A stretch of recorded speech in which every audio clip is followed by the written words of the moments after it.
This one is a really quick and easy cheating pasta sauce. So the first thing you do is put your pasta on. Well, you put the water to boil, nice and salty. Wait till it boils, then introduce the pasta and leave it for 7 minutes or whatever the cook time is for the dry pasta. Here we've got chopped onions, celery, carrots and red pepper, sofrito. Some chopped white onion, bacon, and a pot of Philadelphia and some herbs. So we just get a pan hot. Don't worry about that. We get a pan hot. In with the onions. Some oil in there.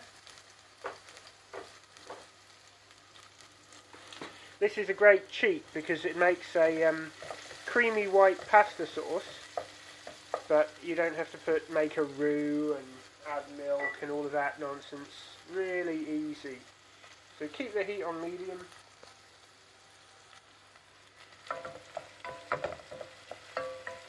Nice and sizzling.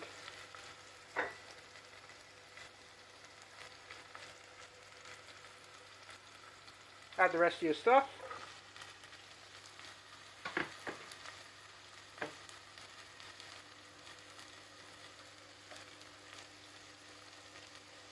All I did was chop them all ahead of time because you don't want to be. You want your mise en place. You want everything ready to go before you start cooking. I'm not actually going to cook the pasta because I'm going to freeze this. We're having this fella for dinner. It's a whole other story. Maybe one day we'll get round to this guy. But yeah. So we just fry these off a little. It's just enough oil to cover the bottom of the pan.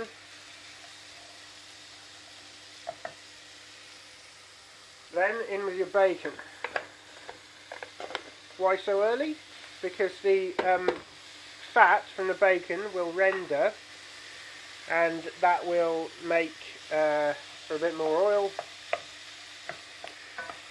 Rendering the fat is where the white part is no longer thick and sort of flabby, but is instead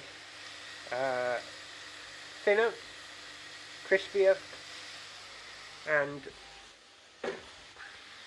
the it generates some oil, some beef dripping, which seasons the dish. Now, because the lardons are quite salty, we'll make sure to put a bit less salt into it when we're seasoning it, but we'll put some pepper in. I would do that now. I'm not going to do that now because I can't do it and hold the camera at the same time, but yeah, some pepper just went in. Next time I'm going to put some salt and pepper in a bowl. That's why they have it in a bowl. No, it isn't. No one holds the camera whilst they're cooking. Alright. When you move it around with the spoon, it reduces the temperature because the longer it has on the bottom of the pan, obviously the hotter it gets. As it's moving, it has less contact with the base of the pan, gets air in there, all of that sort of thing. So it's best not to work it the whole time, but just make sure it doesn't sort of stick and cook unevenly. Now you can see there's quite a pallid colour to the bacon here, and that's because I introduced too many things that leach water too quickly. So you can see it's sort of broiling rather than frying. So we turn the temperature up a little bit, and that will dissipate the water, and it'll start frying rather than broiling.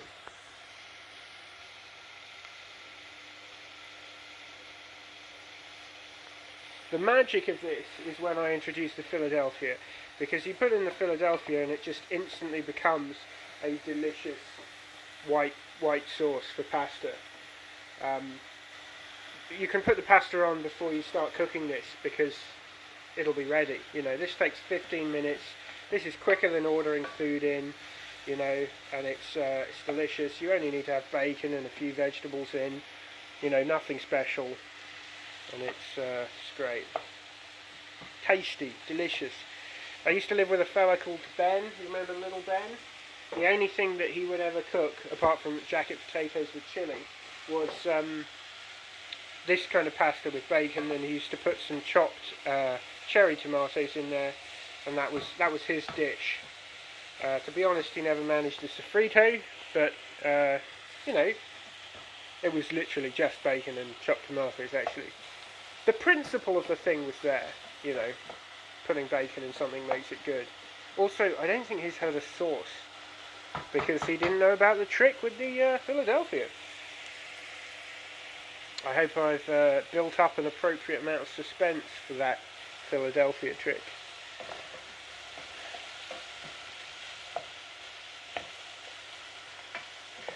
So you're aiming to cook this until the bacon is there's no longer these flabby white bits. You're only looking at crisp bacon.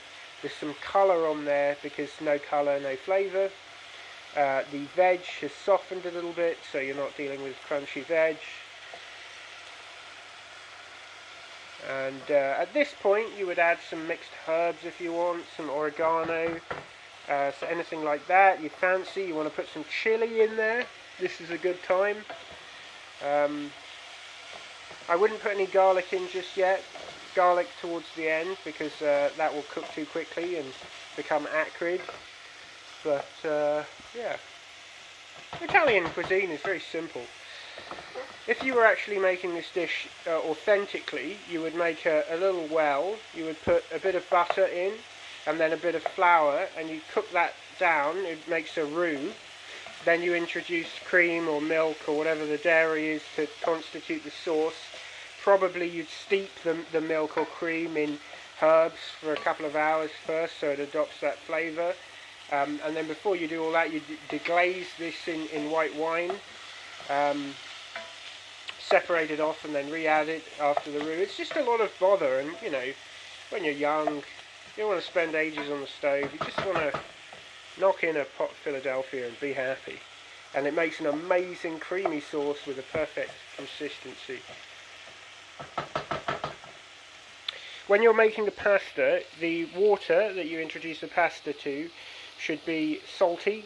They say, well, I don't speak Italian, but they say something that means like the sea. Come de mare, something like that, you know. And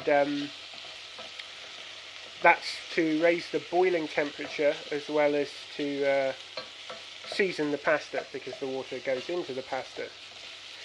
And then that starchy pasta water gets added into whatever the sauce is, virtually in every sauce. So you add some couple of spoonfuls of the pasta water, and that thickens it. The starch from it acts as a thickener. The salt seasons your pasta sauce. Again, that's another reason we don't put salt in, but we can put pepper in. And yeah, I mean, this needs cooking a little longer, because you can see it still has white fat on some of the lardons. There isn't a huge amount of colour. It's cooking correctly now. You can hear it. There isn't as much water. You know, there's just the delicious bacon fat and the residue of the oil that started there. It's sort of looking good, but I really need to stop poking it and leave it to get a nice colour to it. Meanwhile, I'm just going to check on my healthy evening meal, which is this lentil vegetable mix. This is a dish that has a good deal of flavour, but is only 200 calories a portion. So that's why I'm doing that. Doesn't look very appetising, does it? Well, bacon. So we'll just stop it sticking.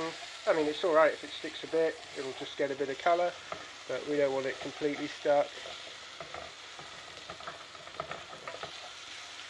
So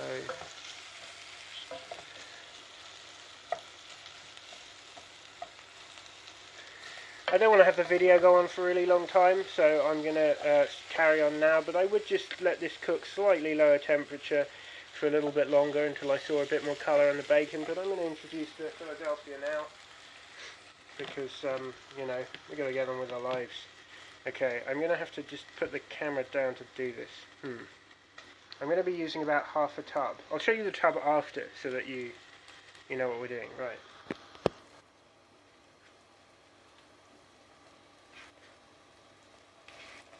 Oh, bugger.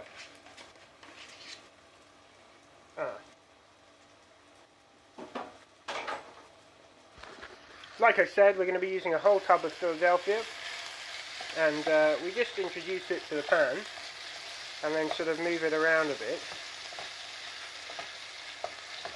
This is going to be slightly creamier than usual because I just used too much Philadelphia. As you may have heard, I had a bit of an accident and I dropped the whole thing in. But I would use about half to 3/4. Anyway, just move it around a bit. At this point, when it's sort of fallen out of its shape, just add a couple of teaspoons of the pasta water, which we don't have, so I'm just going to put a bit of boiling water in. A couple of teaspoons, a couple of tablespoons, something like that. Just enough to bring it together, like this.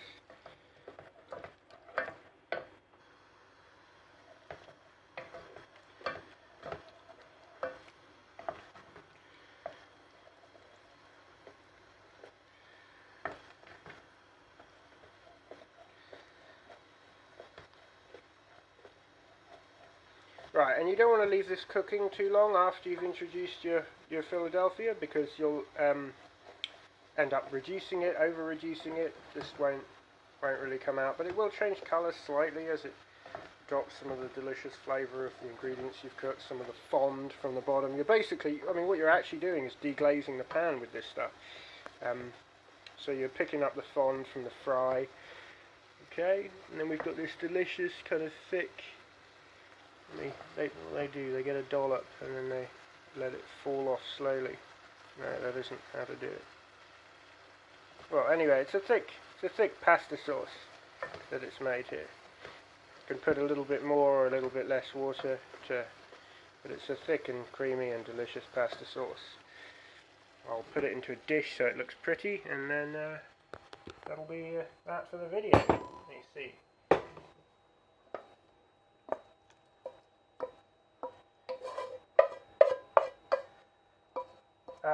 Mix the pasta in with the sauce and it will let it finish cooking in the sauce.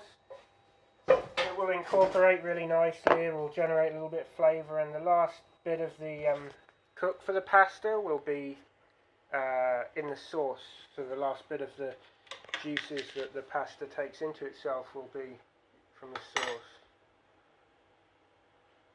There you are. Look, delicious. There's just a little bit of tarragon on top, but you could use any herb. And we've got a lovely pasta sauce. Bit of pepper, actually, because I didn't put pepper on it. There, see? Delicious. Alright, there you go.